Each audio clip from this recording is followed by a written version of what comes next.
Okay, we have reduced fat Ritz.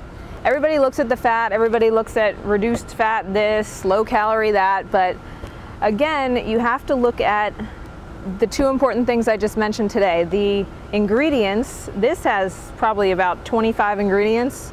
It has hydrogenated oils, it has mononitrate. I mean, there's a lot of things that you shouldn't be eating in this. And the amount of fiber, 0 grams. So these, I mean, your body's not going to store them efficiently, and you're probably going to store more of this as fat as you are to the healthy choice I'm going to show you.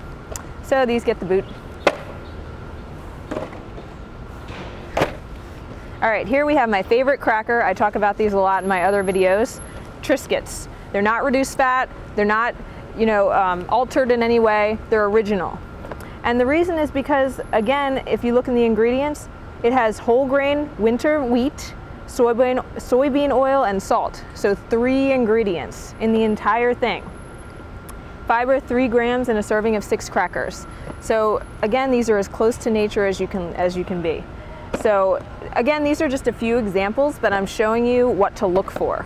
So these are a keeper.